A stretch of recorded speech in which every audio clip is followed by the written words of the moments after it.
Amazing facts India సమర్పించు దానియేలు మరియు ప్రకటన గ్రంథ ప్రవచనములకు మిమ్మలను మన ప్రభువైన యేసుక్రీస్తు నామములో హృదయపూర్వకంగా ఆహ్వానిస్తున్నాము. ఈ వర్తమానాల ద్వారా మీరు దీవించబడుచున్నారని మేము హృదయపూర్వకంగా నమ్ముచూ ఉన్నాను. ఈరోజు మనకున్న అంశము తిరిగి రాలేని స్థితిలో పాపి. ఒక పాపి మరలా దేవుని దగ్గరికి తిరిగి రాలేని స్థితి. ఈ విషయం గురించి ఈ పరిశుద్ధ గ్రంథము ఏమి తెలియజేస్తుందో ఈ విషయములన్నీ కూడా ఈ పుస్తకంలో మీ కొరకు పొందుపరిచించాము. దీనిని పొందాలంటే వెంటనే స్క్రీన్ మీద ఉన్న ఆ ఫోన్ నెంబర్కి మీరు దయచేసి కాల్ చేయండి. ఈ పుస్తకము మీ చేతుల్లో ఉచితంగా ఉండాలని మేము హృదయపూర్వకంగా ఆశపడుతున్నాము. ఆ వెబ్సైట్ని కూడా దర్శించండి. ఇంకే ఎన్నో మెటీరియల్స్ మీ కొరకు అక్కడ సిద్ధపరిచాము. తిరిగి రాలేని స్థితిలో పాపి. ఈ ప్రాముఖ్యమైన అంశము, మన రక్షణకు సంబంధించిన ఈ అంశాన్ని మనం చదువుకోకముందు ప్రార్థన చేసుకుందాం. మహాపరిశుద్ధుడైన మా దేవాతి దేవ, మా సృష్టికర్త, ఈ సమయమందు మీ పరిశుద్ధాత్మను మాకు బోధకునిగా అనుగ్రహించి ఈ విషయంలో మేము గ్రహించినట్లు మీ కృప మాకు చూపించమని మా ప్రభువైన యేసుక్రీస్తు వారి ద్వారా ఈ విన్నపములు అడిగి వేడుకొంచున్నాము తండ్రి. ఆమెన్. ఒక రోజున ఒక విధవరాలు, ఆమె వయసు పెద్ద వయసు కాదు, ఆమెకు 2 చిన్న కుమారులు ఉన్నారు. ఆమె పరుగున ఎలీషా ప్రవక్త దగ్గరకు వచ్చింది.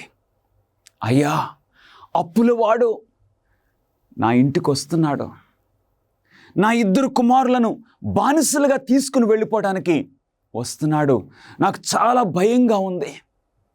నా భర్త చనిపోకముందు ఎంతో అప్పుల్లో చనిపోయాడు. ఎలీషా ప్రవక్త ఆమె విన్నపాలు విని ఆయన హృదయం కదిలించబడింది. ఎలీషా ప్రవక్త అడిగాడు, నీ ఇంట్లో ఏమున్నది? నా ఇంట్లో ఏమీ లేదు, నేను ఒక పేద విధవరాలను. నా ఇంటిలో కేవలము ఒక చిన్న నూనె బుడ్డే మాత్రం ఉన్నది, ఒక నూనె పాత్ర మాత్రమే ఉన్నది. ఎలీషా ప్రవక్త, పరిశుద్ధాత్మతో నింపబడిన ఈ ప్రవక్త వెంటనే ఏమన్నారంటే, అమ్మా, నీవు వెళ్ళి నీ ఇరుగు పొరుగు వారి గృహాల నుండి వట్టి పాత్రలను ఎరువు తెచ్చుకో అని చెప్పారు. తెచ్చిన తర్వాత నీవు నీ ఇంటిలోనికి వెళ్ళి తలుపులు మూసుకొని నీ 2 కుమారులతో ఇప్పుడు నీ దగ్గర ఉన్న ఆ నూనె పాత్ర, ఆ నూనెను ఇప్పుడు ఈ వట్టి పాత్రలో పోయమని చెప్పారు. నిజంగానే ప్రవక్త చెప్పిన ప్రకారంగా ఈ స్త్రీ అలాగే చేసింది. 2 కుమారులను పంపించింది. వారు వట్టి పాత్రలు తీసుకొని వచ్చారు. తలుపు మూసింది. ఇప్పుడు కుమారులిద్దరిని దగ్గర పెట్టుకుని ఆమె దగ్గర ఉన్న ఆ నూనె పాత్రను తీసుకొని ఇప్పుడు ఆ వట్టి పాత్రలో నూనె పోయటం ప్రారంభించింది. ఆమె ఆశ్చర్యానికి ఆ నూనె అలాగే ప్రవహిస్తూ ఉన్నది.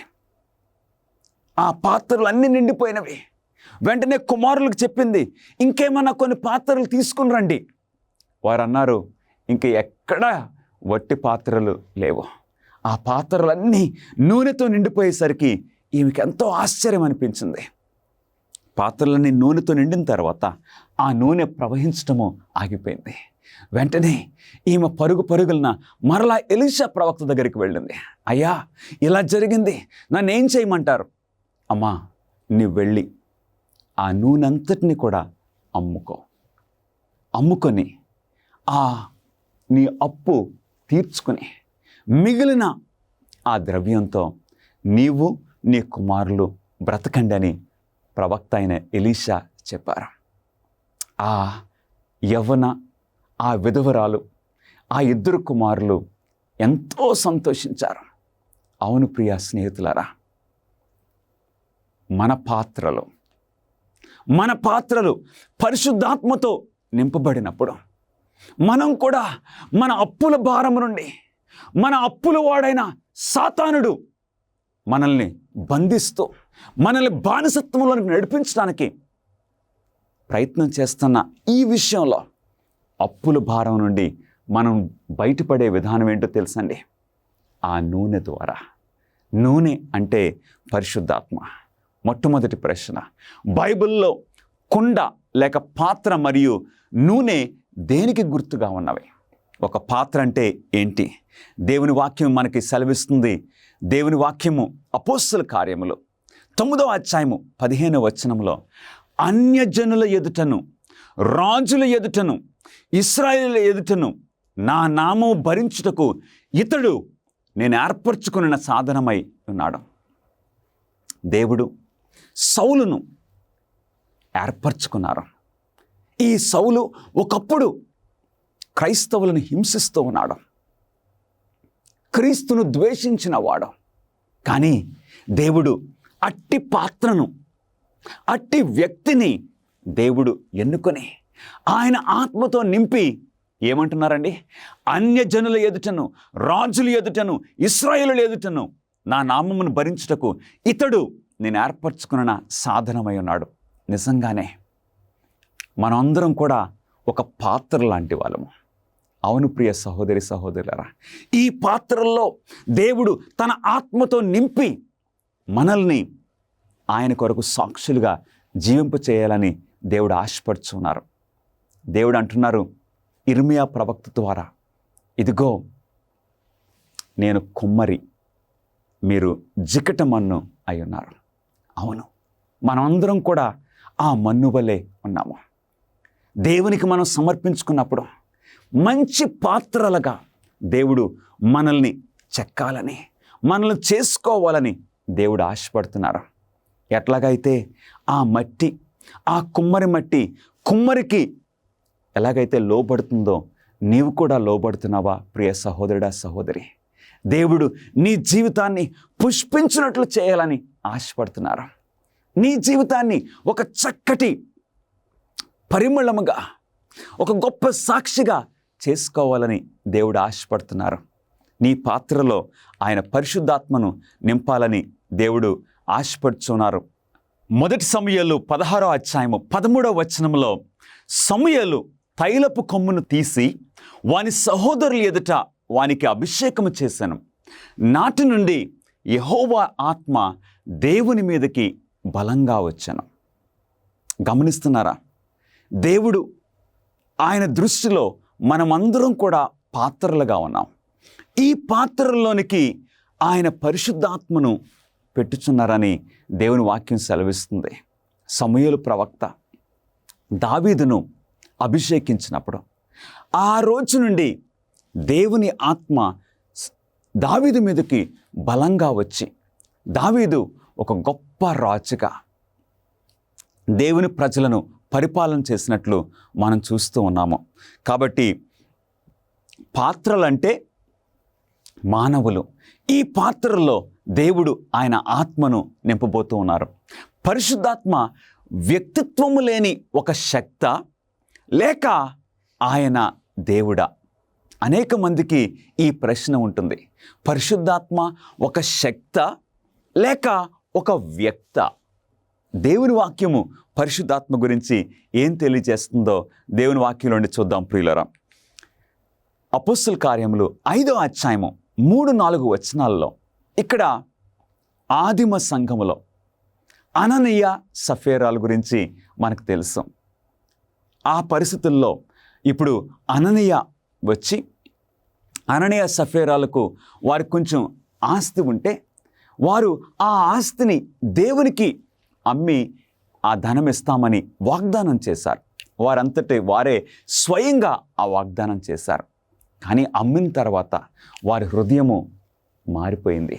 ఆ ద్రవ్యాన్ని చూసి హృదయము మారిన ఆ పరిస్థితుల్లో పేతురు అననీయతో ఈ విధంగా అంటున్నాడు. అప్పుడు పేతురు, అననీయ, పరిశుద్ధాత్మను మోసపుచ్చుటకు సాతాను ఎందుకు నీ హృదయమును ప్రేరేపించను? నీవు మనుషులతో కాదు దేవునితోనే అబద్ధమాడితివని చెప్పాను. ఇక్కడ పేతురు మాటల్లో పరిశుద్ధాత్మను అననీయ మోసం చేశాడు. ఇప్పుడు మనకున్న ప్రశ్న, పరిశుద్ధాత్మ ఒక వ్యక్త లేక ఒక శక్త? ఇక్కడ ఒక శక్తిని మనం మోసం చేయటానికి అవకాశం ఉంటుందా? ఇక్కడ పేతురు అంటున్నాడు, నీవు మనుషులతో కాదు దేవునితోనే అబద్ధమాడితివి. అంటే పరిశుద్ధాత్మ దేవునికి ఒక వ్యక్తిత్వం ఉన్నది. అవును, నువ్వు మనుషుని కాదు దేవుణ్ణే మోసం చేశావు, పరిశుద్ధాత్మను మోసం చేశావని ఇక్కడ పేతురు అంటున్నాడు.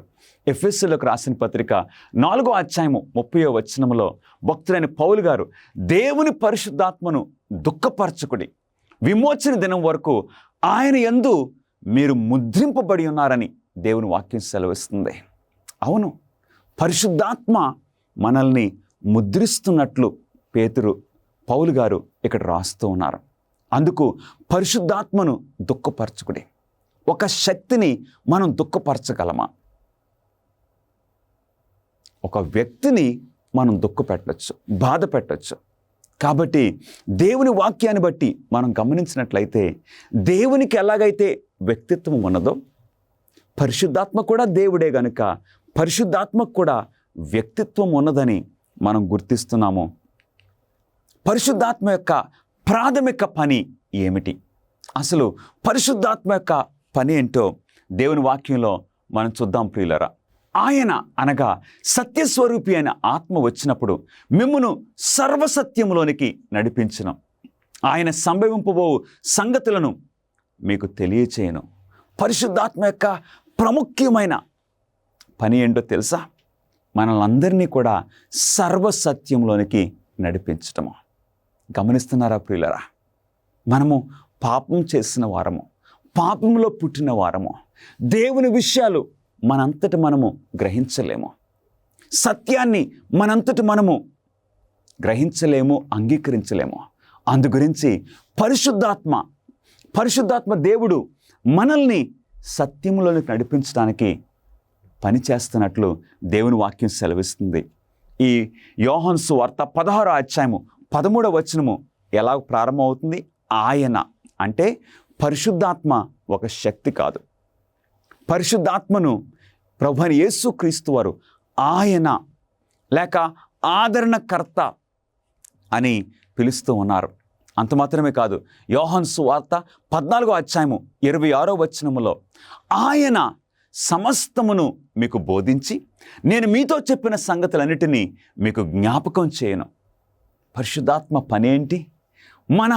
మన హృదయాలను సత్యంలోనికి నడిపించటము, దేవుని విషయాలు మనకు బోధిస్తూ దేవుని విషయాల్లో మనలను ఎదిగింపు చేయటము పరిశుద్ధాత్మ యొక్క పనిగా ఉన్నట్లు మనం చూస్తున్నాం. క్షమించలేని ఒక పాపము ఏంటి?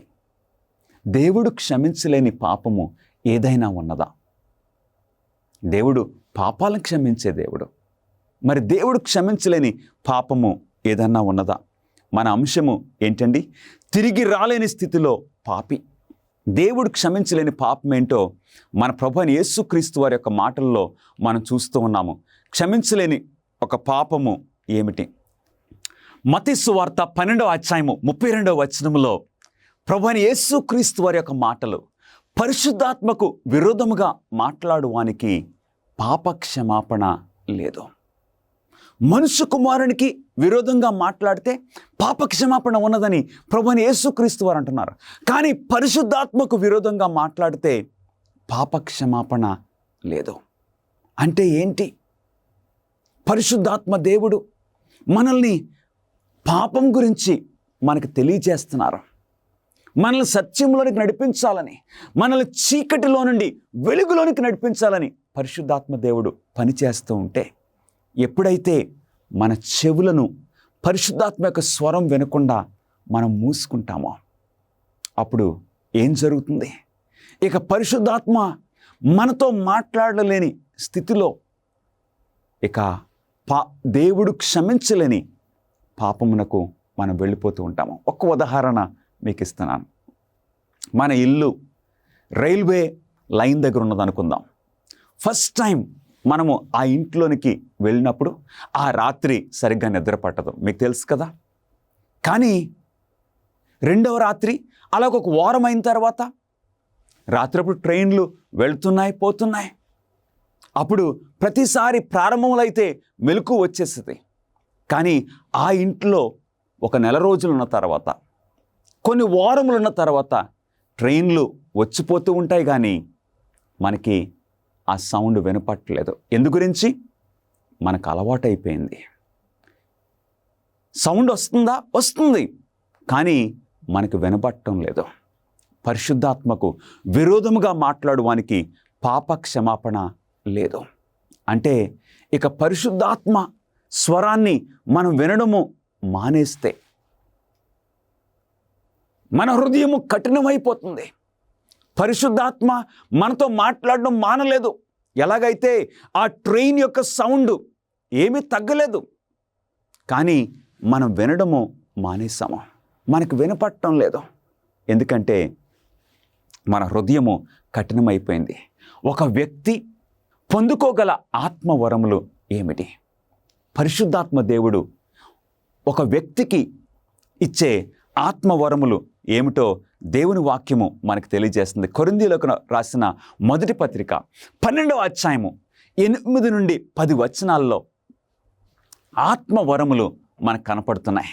ఎలాగనగా ఒకనికి ఆత్మ మూలంగా బుద్ధి వాక్యమును, మరి ఒకనికి ఆ ఆత్మను అనుసరించిన జ్ఞానవాక్యమును, మరి ఒకనికి విశ్వాసమును, మరి ఒకనికి స్వస్థపరచు వరములను, మరి ఒకనికి అద్భుత కార్యములు చేయు శక్తియు, ప్రవచన వరమును, మరి ఒకనికి ఆత్మల వివేచనయు, మరి ఒకనికి నానా విధ భాషలను, మరి ఒకనికి భాషల అర్థము చెప్పు శక్తియు అనుగ్రహింపబడి ఉన్నవి. ఇక్కడ ఇవన్నీ కూడా పరిశుద్ధాత్మ వరములు. విశ్వాసము, స్వస్థపరచటము, వాక్యాన్ని బోధించటము, ప్రవచన వరము, ఆత్మల వివేచన, భాషల్లో మాట్లాడటము, భాషలకు అర్థం చెప్పటము, ఇవన్నీ పరిశుద్ధాత్మ వరములు. పరిశుద్ధాత్మ దేవుడు ప్రతి క్రైస్తవునికి, దేవుని అంగీకరించిన ప్రతి వ్యక్తికి వరములు ఇస్తున్నారు. పరిశుద్ధాత్మ దేవుడు ఉద్దేశించిన ప్రకారంగా, మనము ఆశపడిన ప్రకారంగా కాదు, మనము అడిగిన ప్రకారంగా కాదు.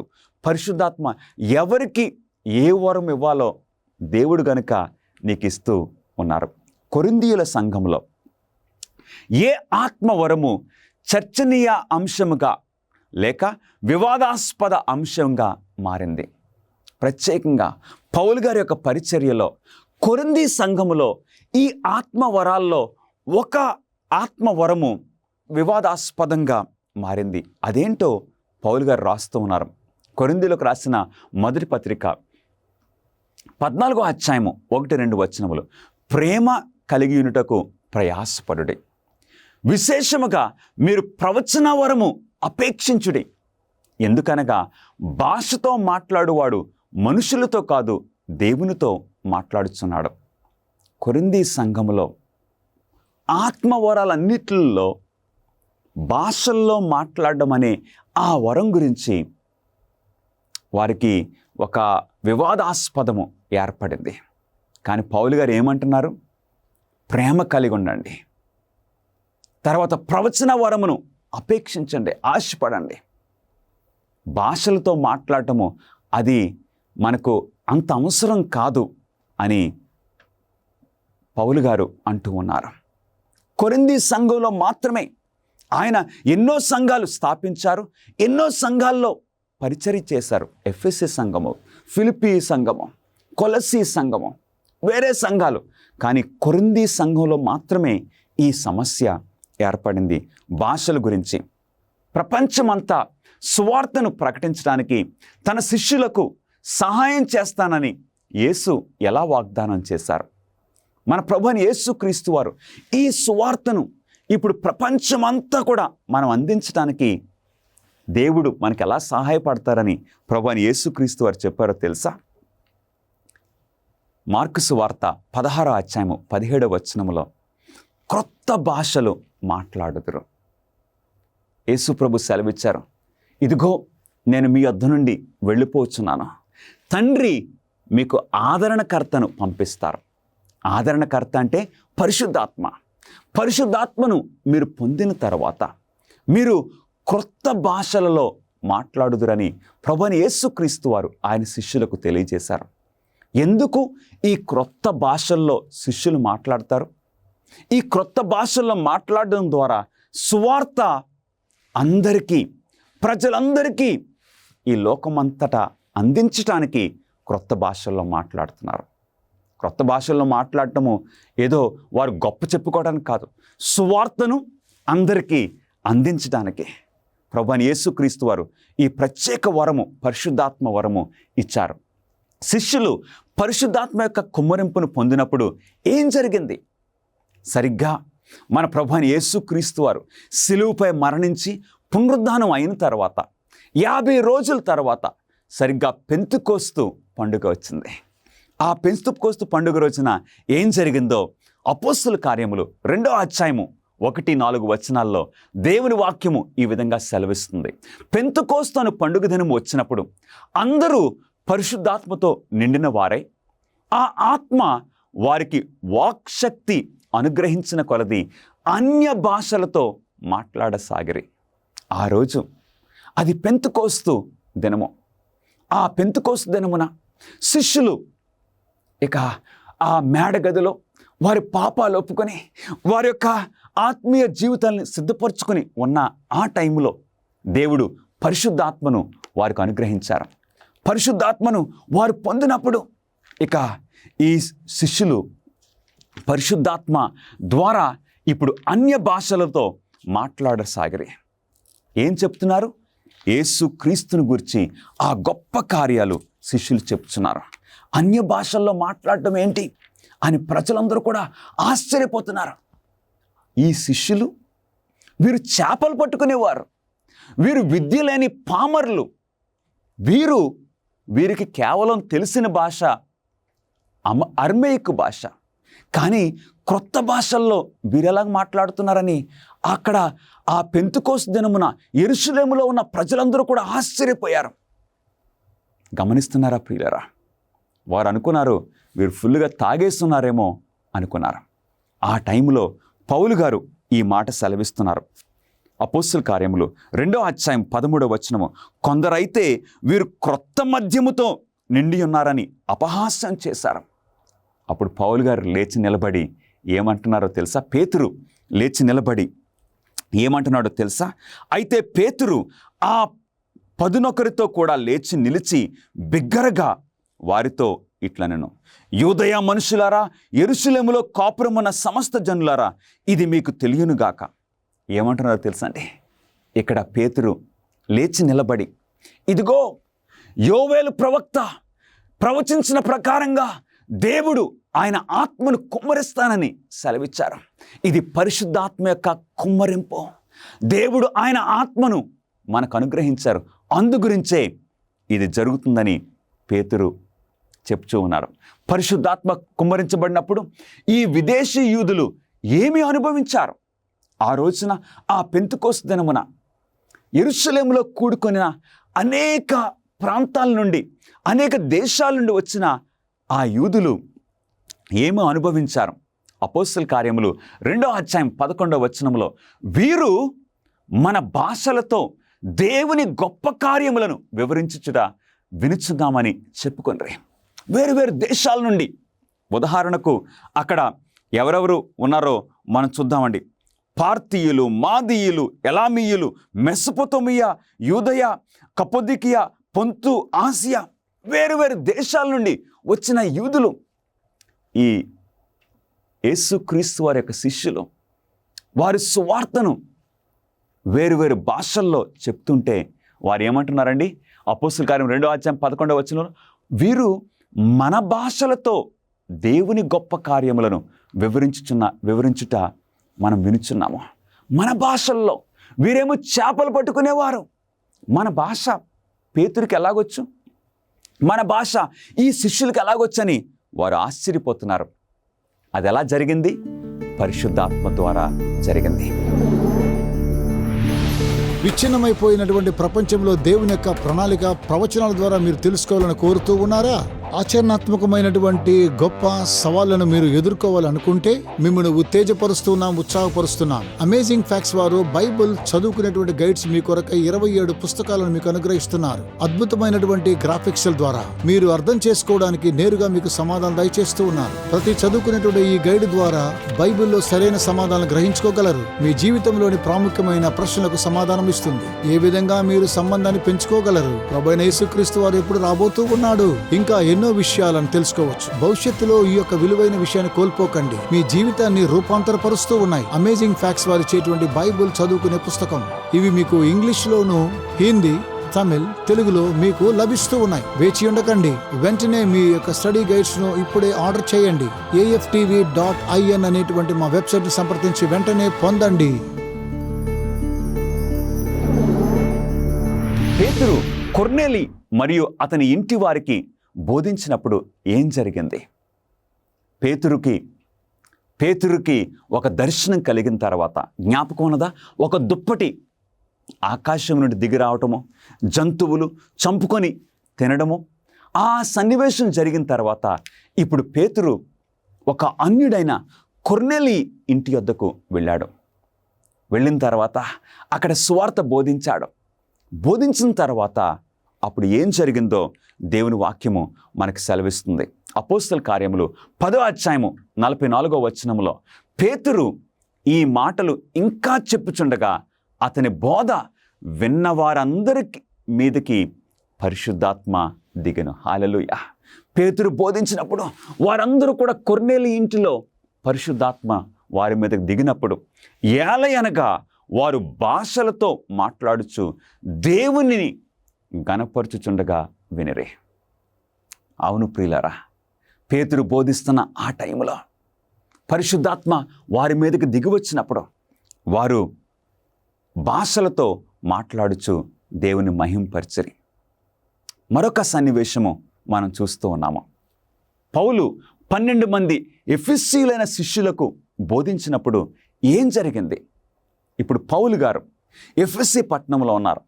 అక్కడ ఒక 12 మంది క్రైస్తవులను పౌలు గారు కలుసుకున్నారు. వారికి పౌలు గారు బోధించినప్పుడు ఏం జరిగింది? అపోస్తల కార్యములు 19వ అధ్యాయము 6వ వచనములో పరిశుద్ధాత్మ వారి మీదకి వచ్చెను. అప్పుడు వారు భాషలతో మాట్లాడుటకును ప్రవచించుటకును మొదలుపెట్టిరి. హల్లెలూయా. వారు పరిశుద్ధాత్మను పొందినప్పుడు ఇప్పుడు భాషలతో మాట్లాడుతూ ఉన్నారు. ఎట్లాగా? పెంతెకోస్తు దినమున యేసుక్రీస్తు వారి యొక్క శిష్యులు ఏ విధంగా వారికి తెలియని భాషలు మాట్లాడారో అలాంటి పరిస్థితి రెండవసారి కొర్నేలి ఇంటిలో కూడా జరగడం మనం చూస్తున్నాం. ఇప్పుడు మూడవసారి ఇక్కడ ఎఫెసీలో పౌలు గారు బోధించినప్పుడు జరగటము మనం చూస్తూ ఉన్నాము. 12వ ప్రశ్న, అర్థం కాని భాషలో మాట్లాడడం గురించి బైబిల్ ఏం చెప్తుంది? అవును, ఒక అర్థం లేని భాష మాట్లాడటం గురించి దేవుని వాక్యం ఏం సెలవిస్తుంది? 1 కొరింథీ 14వ అధ్యాయము 9వ వచనములో ఇక్కడ పౌలు గారు కొరింథీ సంఘానికి ప్రత్యేకంగా నిర్దిష్టంగా ఈ హెచ్చరిక చేస్తున్నారు. అలాగే మీరు స్పష్టమైన మాటలు నాలుకతో పలికితేనే కానీ పలికినది ఎలాగూ తెలియను? ఏదో ఊరికినే మాట్లాడేయడము, ఎవరికి అర్థం కానిది, ఎవరు అర్థం చేసుకోలేని ఒక మామూలుగా మాటల్లో మాట్లాడేస్తే లాభం ఏంటి? దానివలన ప్రయోజనం ఏంటి? అర్థమయ్యే భాషతో మనము మాట్లాడాలి. అక్కడ మనకున్న ఎందుకంటే భాష ద్వారా సంభాషణ జరుగుతుంది, కమ్యూనికేషన్ జరుగుతుంది. కాబట్టి అర్థమైన భాషలో మనం మాట్లాడాలి. ప్రత్యేకంగా పౌలు గారు అంటున్నారు, అయినను సంఘములో భాషతో 10,000 మాటలు పలుకుట కంటే ఇతరులకు బోధ కలిగినట్లు నా మనసుతో 5 మాటలు పలుకుట మేలు. అంటే దేవాలయంలో మనం కూడుకున్నప్పుడు ఎవరికి అర్థం కాని భాషలో 10,000 మాటలు పలుకుట వలన లాభమేంటి? వారికి అర్థం కావడం లేదు. వారికి అర్థమవని భాషలో 10,000 మాటలు మాట్లాడే కన్నా అందరికీ అర్థమయ్యే భాషలో 5 మాటలు పలికితే చాలు. గమనిస్తున్నారా ప్రియ స్నేహితులారా? అర్థం లేని భాషలో మాట్లాడడాన్ని ఇక్కడ పౌలు గారు ఖండిస్తూ ఉన్నారు. పురాతన బబులోను యొక్క ప్రధాన లక్షణాల్లో ఒకటేంటి? జలప్రళయం తర్వాత వారు బబులోను గోపురాన్ని నిర్మిస్తున్న ఆ టైంలో ఏం జరిగింది? మనము దిగిపోయి వారిలో ఒకని మాట ఒకనికి తెలియకుండా అక్కడ వారి భాషను తారుమారు చేయడం రండని అనుకున్నాను. అంటే దేవుడు ఈ బాబేలు గోపురాన్ని వారు నిర్మిస్తున్న ఆ సమయంలో వారి భాషలు అక్కడ తారుమారైపోయినవి. ఇక ఆ గోపురాన్ని కట్టుచున్న వారు ఒకటి అడుగుతుంటే మరొకటి వారికి అందుతుంది. భాషలు అర్థం కావలేదు. అర్థం కాకపోవడం వలన ఏం జరిగింది? గలిబిలి ఏర్పడింది. భాషలు తారుమారైనవి. అందు గురించి ఏం జరిగింది? వారు చేసే ఆ పని, ఆ కట్టడము అక్కడితో ఆగిపోయింది. అందుకే దాని పేరు ఏమొచ్చింది? బాబేలు. బాబేలు అంటే గలిబిలి అని అర్థం వస్తుంది. మన సంఘాల్లో కూడా అర్థం కాని భాషతో 10,000 మాటలు గలిబిలి సృష్టించడం కంటే అందరికీ అర్థమయ్యే భాషలో 5 మాటలు పలికితే అది శ్రేష్టమని పౌలు గారు సెలవిస్తున్నారు. ఆదికాండము 11వ అధ్యాయం 9వ వచనములో దానికి ఏం పేరు పెట్టారు? దానికి బాబేలు అని పేరు పెట్టిరి. దేవుని ఆజ్ఞలను బుద్ధిపూర్వకంగా అతిక్రమించే వారిని దేవుడు తన ఆత్మతో నింపుతాడా? ఎవరైనా సరే దేవుని యొక్క 10 ఆజ్ఞలను బుద్ధిపూర్వకంగా అతిక్రమిస్తూ ఉంటే అలాంటి వ్యక్తిని దేవుడు పరిశుద్ధాత్మతో నింపుతారా? దేవుని వాక్యం ఏం సెలవిస్తుంది? ఆజ్ఞలు అతిక్రమించే వ్యక్తి పరిశుద్ధాత్మతో నింపబడతారా? మన ప్రభువైన యేసుక్రీస్తు వారు సెలవిచ్చారు. యోహాను సువార్త 14వ అధ్యాయము 15వ వచనములో, మీరు నన్ను ప్రేమించిన ఎడల నా ఆజ్ఞలు గైకొందురు. అంటే ఎవరైతే యేసుక్రీస్తు వారితో ఆ సంబంధం ఉంటుందో, యేసుక్రీస్తును ప్రేమిస్తున్నారో అలాంటి వారే యేసుక్రీస్తు వారి యొక్క పరిశుద్ధాత్మను పొందగలుగుతున్నారు. ఆజ్ఞలు అతిక్రమించేవారు పాపులు పరిశుద్ధాత్మను ఎలా పొందగలరు? కాబట్టి నీ జీవితంలో దేవుని ఆజ్ఞలు నీవు గైకొనుచున్నావా ప్రియ సహోదరుడా, సహోదరి? ఎవరైతే దేవుని ఆజ్ఞలు గైకొంటారో అట్టివారు మాత్రమే పరిశుద్ధాత్మను సంపూర్ణంగా పొందగలరని దేవుని వాక్యం సెలవిస్తుంది.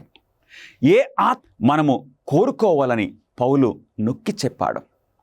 పౌలు గారు తన పరిచర్యలో ఈ ఆత్మవరాల్లో ప్రాముఖ్యంగా ఏ ఆత్మవరము మనకు ఎక్కువ అవసరము అని పౌలు గారి యొక్క ఆలోచన అయి ఉన్నది. కొరింథీయులకు రాసిన మొదటి పత్రిక 14వ అధ్యాయము 4వ వచనములో, భాషతో మాట్లాడువాడు తనకే క్షేమవృద్ధి కలుగు చేసుకొనును, కానీ ప్రవచించువాడు సంఘమునకు క్షేమాభివృద్ధి కలుగు చేయను. పౌలు గారు ఏమంటున్నారండి? ఈ రోజున అనేక మంది క్రైస్తవులు పరిశుద్ధాత్మను పొందటం అంటే ఇక భాషతో మాట్లాడటమే, భాషల్లో అర్థం లేని మాటలు మాట్లాడటమే. ఇంకా వారేం చెప్తారు? ఇదిగో మేము దేవునితో మాట్లాడుకుంటున్నాము, మేము దేవదూతలతో మాట్లాడుకుంటున్నాము అనుకుంటూ ఒక సంఘంలో గలిబిలి సృష్టిస్తున్నారు. పౌలు గారి యొక్క హెచ్చరికను ప్రతి క్రైస్తవుడు, ప్రతి క్రైస్తవురాలు తీసుకోవాలి. ఏమని? భాషతో మాట్లాడువాడు తనకే క్షేమాభివృద్ధి కలుగు చేసుకుంటున్నారు. అంటే ఇక సంఘానికి కాదు క్షేమాభివృద్ధి, తనకే, ఆ వ్యక్తికి మాత్రమే క్షేమాభివృద్ధి. కాబట్టి మనం ఏం చేయాలి? ప్రవచించువాడు సంఘమునకు క్షేమాభివృద్ధి కలుగు చేయను. ప్రవచించటము, ప్రవచనాలను గ్రహించటము, ప్రవచనాలను బోధించటము, ఇది క్రైస్తవ సంఘానికి ప్రాముఖ్యత. ఆ ప్రవచనం ద్వారా సంఘమంతా అభివృద్ధి పొందుతుంది, సంఘమంతా క్షేమాభివృద్ధి కలుగుతుంది.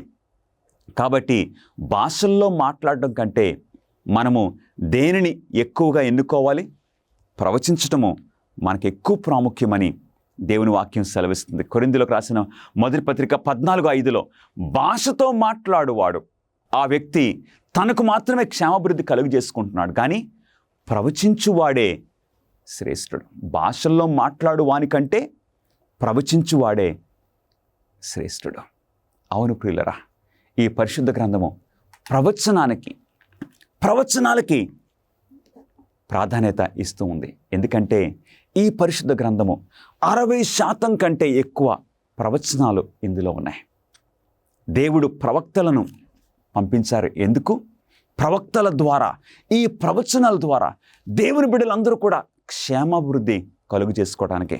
కాబట్టి భాషల్లో మాట్లాడడం కంటే ప్రవచించువాడే శ్రేష్ఠుడని పౌలు గారు చెప్పిన హెచ్చరికను మనం అందరం కూడా ఇది గమనించాలి.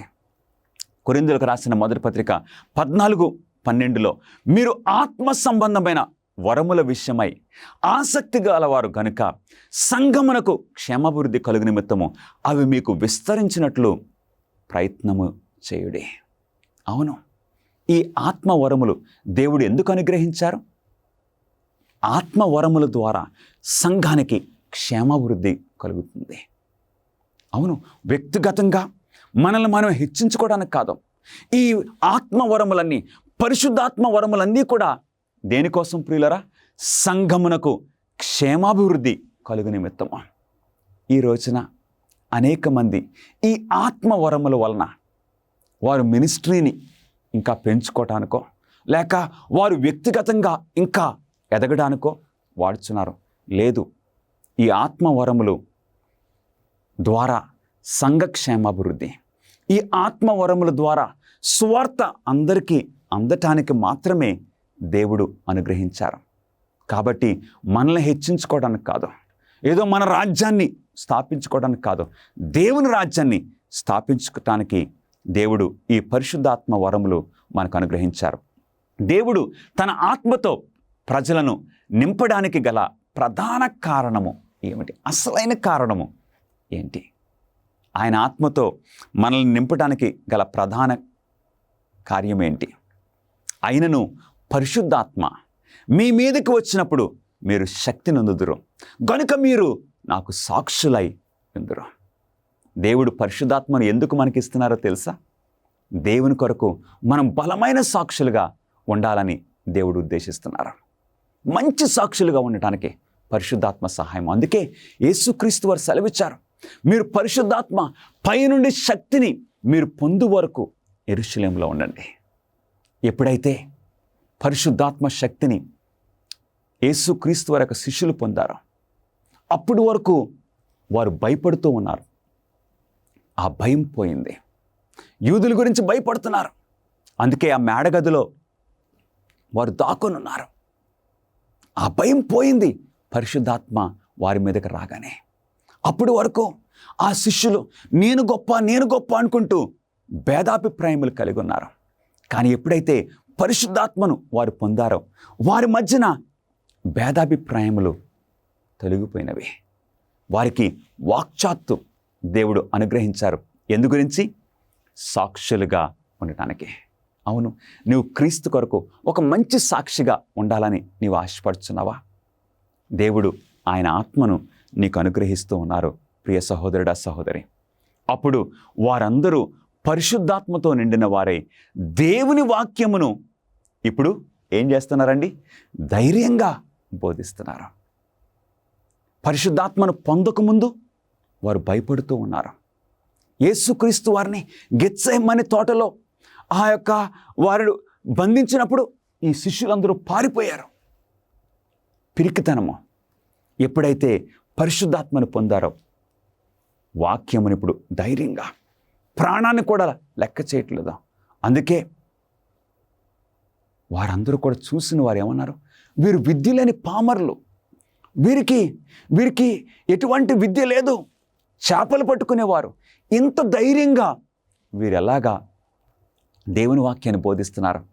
వీరు క్రీస్తుతో కూడా ఉండిన వారని ఆ చుట్టూ ఉన్న ప్రజలు గుర్తించారు.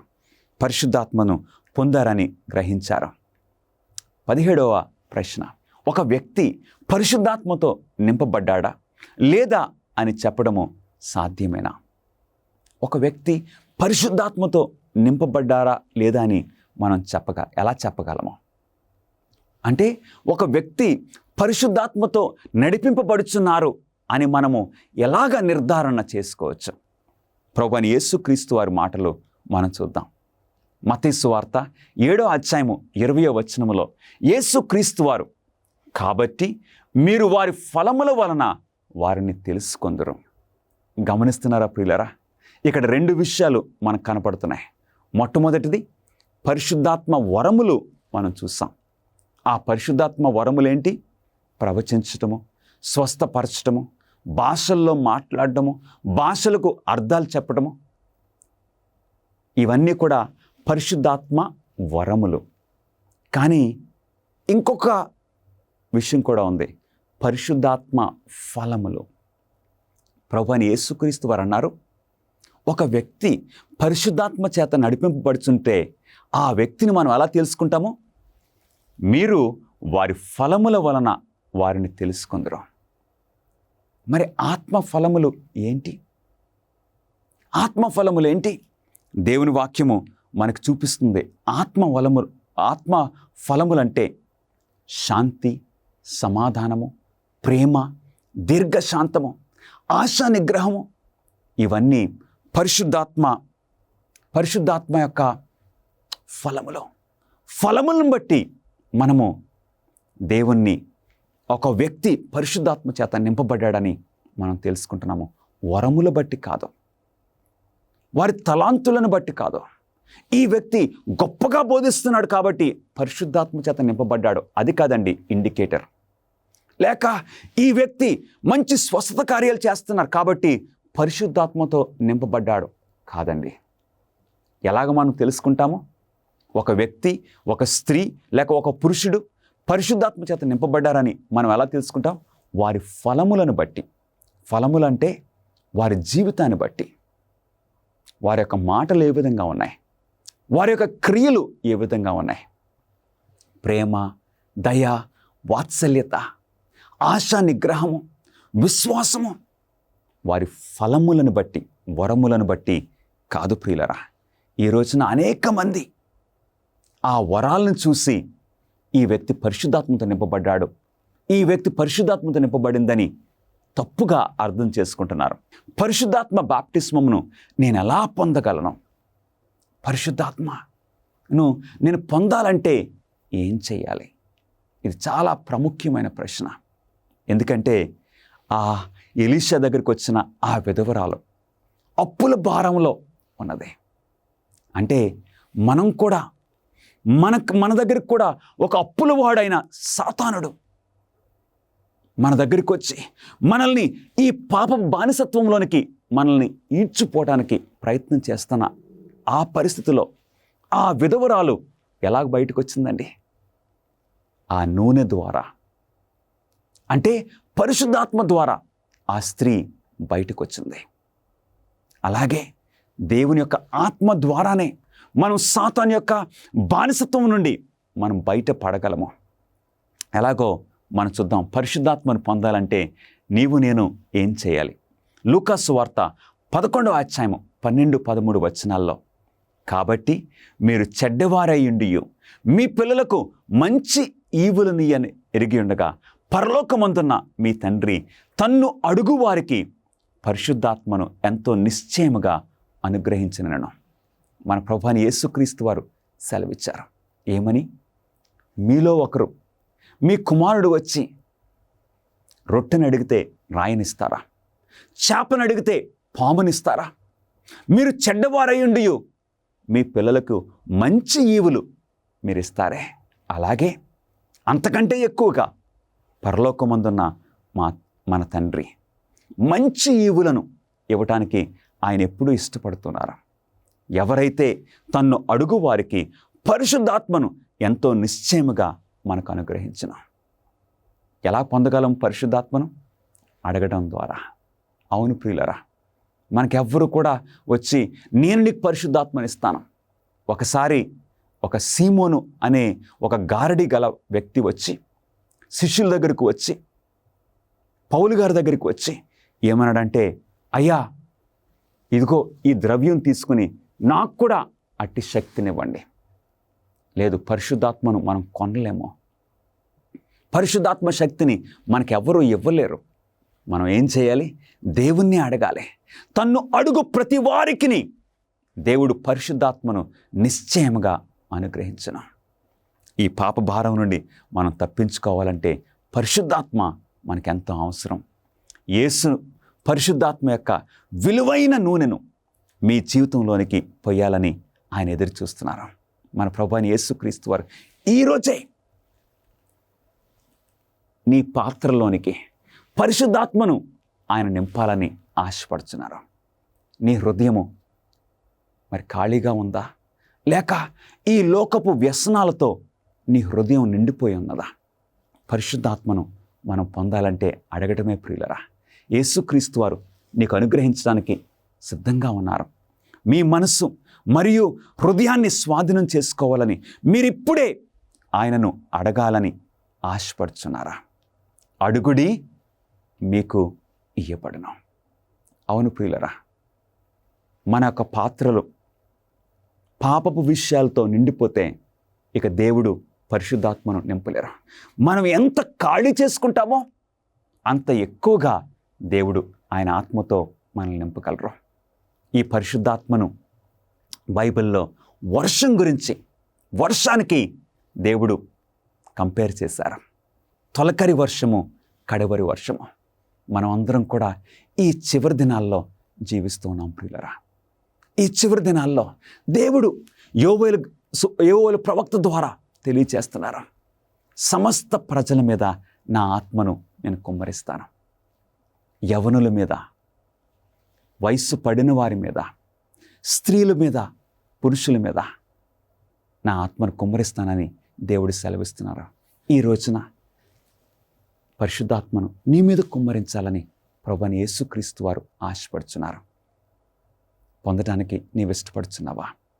పరిశుద్ధాత్మ నీవు పొందినప్పుడు నీ శోధన నుండి నీవు జయం పొందవచ్చు. ఆ పాపపు అలవాట్ల నుండి నీవు జయం సంపాదించుకోవచ్చు. క్రీస్తు స్వరూపంలోనికి నీవు సంపూర్ణంగా మార్చబడచ్చు. ప్రభువైన యేసుక్రీస్తు వారి యొక్క రెండవ రాకడకు నీవు సిద్ధపడచ్చు. పరిశుద్ధాత్మ లేకుండా మనము ఈ ఆత్మీయ జీవితాన్ని జీవించలేము. పరిశుద్ధాత్మను నీవు పొందాలనుకుంటే తల వంచమని కోరుచున్నాను. ప్రార్థన చేసుకుందాం. మహాపరిశుద్ధుడా, మీకే స్తుతులు, మీకే స్తోత్రములు. మాతో ఇంతవరకు మీ పరిశుద్ధాత్మ ద్వారా మాట్లాడినందుకు మీకు స్తోత్రాలు చెల్లించుకుంటున్నాము. అడుగుడి, మీకు ఇయ్యబడినని మీరు సెలవిచ్చారు. ఈ రోజున మీ పరిశుద్ధాత్మతో మమ్మల్ని నింపి మా జీవితాలను నడిపించమని, శక్తివంతంగా చేయమని మా ప్రభువును, మీ ప్రియకుమారుడైన నజరుడైన యేసుక్రీస్తు నామములో అడిగి వేడుకొంచున్నాము తండ్రి. ఆమేన్. చెట్లు అందమైనవి మరియు చెట్టుగా తయారవడానికి అవసరమైన ప్రతిదీ ఒక చిన్న విత్తనం లోపల నుండి వస్తుందంటే ఆశ్చర్యంగా అనిపిస్తుంది కదా. ఎందుకంటే అద్భుతం ఏంటో తెలుసా? చిన్ని QR కోడ్ లోపల మీరు ఆధ్యాత్మికంగా ఎదగడానికి మీకు కావాల్సినవన్నీ ఉన్నవి. అమేజింగ్ ఫ్యాక్ట్స్ అండి. ఆ లింక్ ట్రీ ఇది. దీన్ని స్కాన్ చేయండి అంతే. వెంటనే మీరు మా బైబిల్ అధ్యయన ప్రణాళిక, మా వెబ్సైట్, మా book store, YouTube, Facebook, Instagram, share chat, మీరు ఇప్పుడు కనెక్ట్ అయ్యారు. ఈ చిన్న QR కోడ్ని స్కాన్ చేయండి. ఈరోజే మీ ఆధ్యాత్మిక ఎదుగుదలకు శ్రీకారం చుట్టండి. మా ప్రార్థనా బృందము మీ ప్రత్యేక ప్రార్థనా విన్నపాలను స్వీకరించి మీకోసం ప్రార్థన చేయడానికి సిద్ధంగా ఉన్నాము. దయచేసి స్క్రీన్ మీద కనిపించే ఫోన్ నెంబర్కి కాల్ చేయడానికి ఆలస్యం చేయకండి. లేక మీ ప్రార్థనా విన్నపములను prayer@aftv.in అనే అడ్రస్కు ఈమెయిల్ చేయమని కోరుచున్నాను.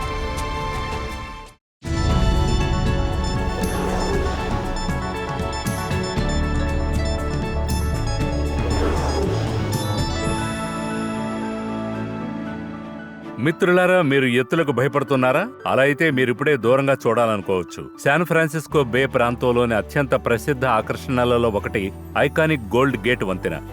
ఈ ప్రపంచంలోని ప్రసిద్ధ వంతెనను ఆధునిక ప్రపంచంలోని 7 అద్భుతాలలో ఒకటిగా పేర్కొన్నప్పటికీ దాని నిర్మాణంలో పాల్గొన్న ధైర్యవంతుల కథ చాలా తక్కువ మందికి తెలుసు. దీనిని సగం నుండి నరకం క్లబ్ అని కూడా పిలుస్తారు. చివరి నుండి చివరి వరకు 4200 అడుగుల వద్ద దూరదృష్టి గల ఇంజనీర్ల బృందం రూపొందించింది గోల్డెన్ గేట్ వంతెన. ఒకప్పుడు ప్రపంచంలోనే అతి పొడవైన సస్పెన్షన్ వంతెన. 1933 నుండి 1937 వరకు దాని నిర్మాణ సమయంలో గోల్డెన్ గేట్ వంతెన ఆ సమయంలో ఏ ప్రాజెక్టు కంటే ఉత్తమమైన భద్రతా నిర్మాణ రికార్డులను కలిగి ఉంది. ఖర్చు చేసిన ప్రతి $1 మిలియన్ ఒక వ్యక్తి చనిపోతాడని వారు పరిగణలోకి తీసుకుంటారని గుర్తుంచుకోండి. కాబట్టి $35 మిలియన్ బడ్జెట్ లో ప్రాణ నష్టం ఆమోదయోగ్యం కాదని వారికి తెలుసు. అందుకే ప్రధాన ఇంజనీర్ జోసెఫ్ బి. స్ట్రాస్ వంతెన నిర్మాణంలో ఉపయోగించిన అత్యంత కఠినమైన భద్రతా జాగ్రత్తలను ఉపయోగించడం గురించి పూర్తిగా మొండిగా ఉన్నాడు. అతను భద్రతా పరికరాల స్థానిక తయారీదారుని కలిగి ఉన్నాడు. అతను ప్రతి ఉద్యోగంలో ధరించాలని పట్టుబట్టిన ప్రత్యేక తల గేర్ను రూపొందించాడు. ఇది మొట్టమొదటిసారిగా ధరించే ఆధునిక గట్టి టోపీకి నమూనాగా మారింది. కానీ భద్రతా జాగ్రత్తలు మరింత ముందుకు సాగాయి. చల్లని గాలి నుండి వారి చర్మాన్ని రక్షించడానికి స్ట్రాస్ ఒక ప్రత్యేక చేతి మరియు ముఖ క్రీమ్ని మరియు వారి కళ్లను రక్షించడానికి మెరుపులేని గాగుల్స్ని అందించాడు. అదనంగా వారు ఆ ఎత్తైన ప్రదేశాలలో పనిచేస్తున్నప్పుడు మైకాన్ని నివారించడానికి ప్రత్యేక ఆహారం కూడా తిన్నారు. కానీ అత్యంత స్పష్టమైన భద్రతా జాగ్రత్త గోల్డెన్ గేట్ వంతెన యొక్క మొత్తం నిర్మాణ ప్రాంతం కింద చివరి నుండి చివరి వరకు వేలాడదీసిన భారీ వల. వాస్తవానికి నిర్మాణ సమయంలో ఈ వల 19 మంది వ్యక్తుల ప్రాణాలను కాపాడింది. వారు తర్వాత హెల్త్ క్లబ్ కి సగం మార్గం అని పిలువబడ్డారు. ఇది మీరు ఊహించగల అత్యంత ప్రమాదకరమైన నిర్మాణ పరిస్థితులని ఇప్పుడు మీరు గుర్తుంచుకోవాలి. కొన్ని చోట్ల అవి మంచుతో నిండిన నీటికి 700 అడుగుల ఎత్తులో ఉండేవి. అయినప్పటికీ అన్ని వర్గాల నుంచి వచ్చిన పురుషులు ఈ ప్రమాదాలను తీసుకోవడానికి సిద్ధంగా ఉన్నారు. ఎందుకంటే ఇది మహామాంద్యం సమయంలో మరియు వారికి రోజుకు $11 వరకు చెల్లించబడుతుంది. ఇది అప్పటికి అదృష్టం. దీనివల్ల ఇతర ప్రయోజనాల్లో ఒకటి, పురుషులు ఆ జారే ఉపరితలంపై పైకి నడుస్తున్నప్పటికీ చాలా ధైర్యంగా ఉన్నారని వారు కనుగొన్నారు. ఎందుకంటే వారు పడిపోతే వారిని రక్షించడానికి ఒక యంత్రాంగం ఉందని వారికి తెలుసు. ఇది రికార్డు సమయంలో వంతెనను నిర్మించడానికి ముందుకు సాగడానికి వారికి విశ్వాసాన్ని, ధైర్యాన్ని ఇచ్చింది. క్రైస్తవులుగా మీకు తెలిసిన స్నేహితులు, మనం చేయాల్సిన గొప్ప పని ఉంది. స్వర్గం మరియు భూమిని కలిపే వంతెనను నిర్మించడంలో యేసుతో కలిసి పాల్గొనగలమని బైబిల్ మనకు చెప్తుంది. మార్గం వెంట ప్రమాదాలు ఉన్నాయి. మనం పడిపోవచ్చు లేదా పొరపాటు చేయొచ్చు అనే భయంతో ధైర్యం మనల్ని స్తంభింపజేయాలనుకుంటుంది. కానీ యేసు మనకు భద్రతా వలయాన్ని అందించాడని తెలుసు. మనం భయపడాల్సిన అవసరం లేదు. మనం ఆత్మవిశ్వాసంతో ముందుకు సాగచ్చు. ఎందుకంటే వాగ్దానం యోధా 24వ వచనంలో ఉంది. ఆయన మనలను పడిపోకుండా ఉంచగలడు. కానీ కొన్నిసార్లు మనం పొరపాటు చేస్తాం. ఇంకా నిరుత్సాహపడకండి స్నేహితులారా. మీరు 1 యోహాను 2వ అధ్యాయంలోని 1వ వచనాన్ని చదివితే బైబిల్ ఎలా చెప్తుంది? మనం పడిపోతే, మనం పాపం చేస్తే మన తండ్రికి సహాయకుడైన యేసుక్రీస్తు ఉన్నాడు. కాబట్టి ముందుకు సాగి క్రీస్తుతో ఆ వంతెనను నిర్మిద్దాం.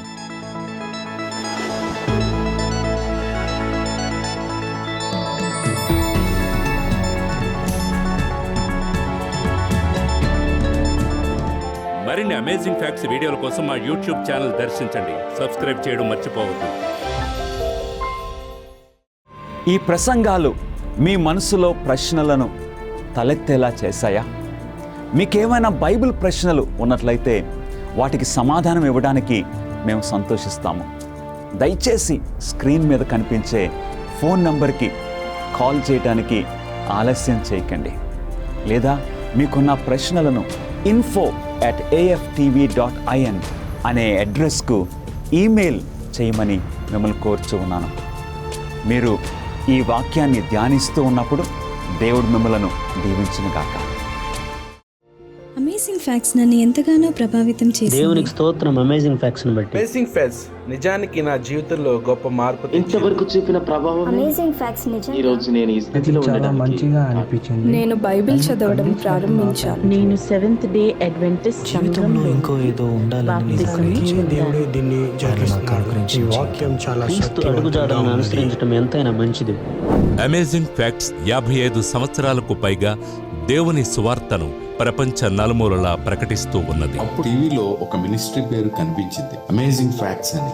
నేను చాలా మంది పాస్టర్ల ప్రసంగాలు విన్నాను, కానీ ఈయన చెప్పేది వినడం అదే మొదటిసారి. నేను ఏదో విన్నాను, వెంటనే నా బైబిల్ తీసుకున్నాను. అరే, నేను ఇంతవరకు ఇది వినలేదే, బైబిల్లో ఎక్కడుందో చూద్దామని అనిపించింది. వాక్యం అయ్యేదాకా అక్కడి నుండి లేవలేదంటే నమ్మండి. నేను బైబిల్ పాఠాలు చదవడం ప్రారంభించాను. వీరిలో ప్రతి ఒక్కరూ తమ జీవితాల్లో మార్పును చూశారు, నాతో సహా. నా ప్రశ్న ఏంటంటే, నాకే ఎందుకు ఇలా జరుగుతుంది ప్రభువా అని. ప్రభు నా మొర విన్నాడు. ఒక నాన్నలా ఆయన నన్ను ఆదరించాడు. నేను సర్వం కోల్పోయాను. అప్పుడే నా జీవితంలో దేవుడు లేడని నేను గ్రహించాను. నేను ఒక బైబిల్ ప్రవచన సభకు వెళ్ళాను. ఈ వాక్యం చాలా శక్తివంతమైనది మరియు తిరస్కరించలేనిది. ఇది నిజంగా సత్యం, ఇది అద్భుతం అనుకుంటూ నేను ఇంటికి వెళ్ళిపోయాను. అమేజింగ్ ఫ్యాక్ట్స్ బైబిల్ అధ్యయనాన్ని ఇంకా పొందాలనుకుంటున్నారా? మీరు మరింత సత్యంతో కూడిన దివ్య కార్యక్రమాలను వీక్షిస్తూ దేవునిలో ఆనందించడానికి వచ్చే వారం వరకు వేచి ఉండవలసిన అవసరం లేదు. AFTV.in అనే వెబ్సైట్లో అమేజింగ్ ఫ్యాక్ట్స్ ఇండియా మీడియా లైబ్రరీని దర్శించండి. AFTV.in అనే మా వెబ్సైట్లో మీరు మీ కంప్యూటర్ లేదా మొబైల్లోనే రోజులో 24 గంటలు, వారానికి 7 రోజులు ఉచితంగా వివిధ భాషల్లో వీడియో ప్రసంగాలతో పాటు ప్రింట్ చేసిన పుస్తకాలు, పత్రికలు ఉచితంగా పొందవచ్చు. AFTV.in అనే వెబ్సైట్ని తప్పక దర్శించండి. సరదాగా చదవటం, చేయటం లాంటివి మీకు ఇష్టమా? అమేజింగ్ ఫ్యాక్ట్స్ నుండి అమేజింగ్ అడ్వెంచర్ బైబిల్ గైడ్స్ చాలా సరదాగా ఉంటాయి. ఎందుకంటే మీరు బైబిల్ గురించి నిజంగా మంచి విషయాలు నేర్చుకుంటారు. ప్రతి పుస్తకం ఎంతో రంగురంగులుగా మరియు సరదా పజిల్స్ మరియు ప్రశ్నలతో నిండి ఉంటుంది. ఘట సర్పమును చంపుట, ఏకైక రక్షణ పడవ, సముద్రము గుండా ప్రయాణము మరియు సమాధుల మధ్య నుండి కేకలు వంటి 10 అద్భుతమైన ఈ పాఠాలు మిమ్మల్ని సాహసవంతమైన ప్రయాణానికి తీసుకువెళ్తాయి. నేను చాలా నేర్చుకున్నాను. ఇది ఇంగ్లీష్లో మాత్రమే అందుబాటులో ఉంటాయి. ఈ రోజే మీ తల్లిదండ్రులకు ఈ పూర్తి సెట్ ఆర్డర్ చేయమని చెప్పండి.